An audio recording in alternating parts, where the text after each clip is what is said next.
Back now at 8:40. We have already been up for what, like 5-6 hours? Yeah, exactly. Of course, working the shift that we work, never easy for us. Usually we rely on those weekends to really catch up on some Z's. And sometimes we can't even do that. No. Well, there is some new research that says catching up on sleep during the weekend actually has more benefits. Here to talk more about that this morning is our health expert, Dr. Payal Kohli. Good morning, Dr. Kohli. Hi guys. Help us out. This I'm is a sleeping topic on the weekends too, for sure. So first and foremost, how do we know if we're sleep deprived? I feel like I live in a sleep deprived state at all times. Well, how do you know you're well rested? Right. I don't know what that feels like. Well, 50 million of us are sleep deprived, 3 of us up here today. Yeah. And the thing with sleep deprivation, it sneaks up on you. So sometimes you might not have obvious signs. You really want to look for clues in your body. Obviously, the obvious one is if you're fatigued or more tired. But if you have weight gain or increased hunger, that can be a sign that you're sleep deprived. If you have mood swings or you have trouble concentrating, that can be a sign you're sleep deprived. Even getting frequent infections or colds, if you're like, hey, I feel like I'm getting sick all the time, these are all signs that you may be accumulating sleep deprivation. You know, we were laughing that's and making happened. light of it, of course, because if we don't laugh, we'll cry. But this is actually a really serious issue. If we are sleep deprived, what can we do about this? Yeah, it is a really serious issue. We should not laugh about it because sleep is one of the most restorative things that our body does.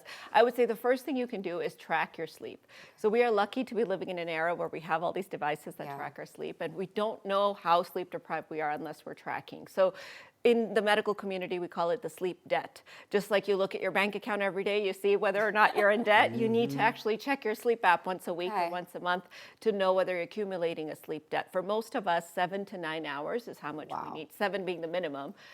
So if we're chipping away with 5 or 6 every day during the week, we really want to think about this catch-up sleep or kind of restoring that sleep debt that we talk about. So can catching up and getting those extra 3-4 hours we're not getting during the week, can that kind of bring us back to normal? Well, that's what this new research suggests. I was actually excited to see it because that's kind of my pattern. I work really hard during the week and then I try to catch up on the weekends.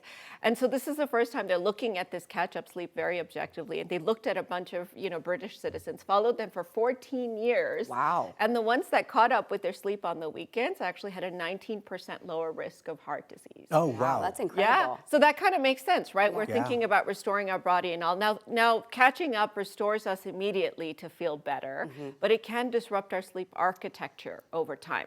Because if you think about our brain and how we fall asleep, there's a pattern, there's a circadian rhythm. So if we're doing a lot of napping or a lot of what we call binge sleeping on the weekends, it can be good in the short term, but in the long term, it can actually disrupt some of those cycles further. Really quickly, one important question I want to ask, whether you're getting 5 hours or you're getting that 8 hours of sleep, what can we do to make sure we are optimizing the quality of sleep that we're getting? It's so important to have sleep hygiene. Just like we brush our teeth, we need to have a pattern when we go to sleep. That last hour before bed, nothing that stimulates your retina. No devices, no social media, no television. You really want soft music. You want dim lighting because that gets your brain ready.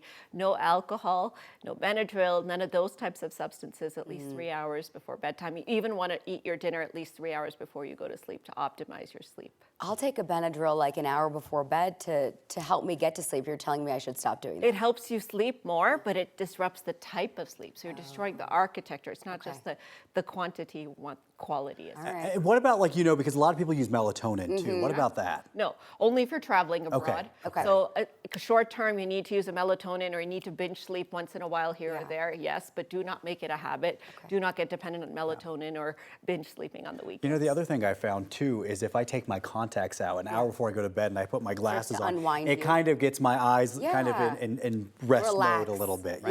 With the soft music and any kind of winding down ritual. I love to meditate right before bedtime because it helps your brain sort of shut off. Otherwise, you still got your to-do list It's still running. And how fast you fall asleep is actually a marker of whether or not you're sleep deprived. Wow. So start tracking that as well. How long? I fall asleep like that, so that must mean I'm really sleep deprived. I think you are. Last night, I think I was out in 5 minutes. Wow.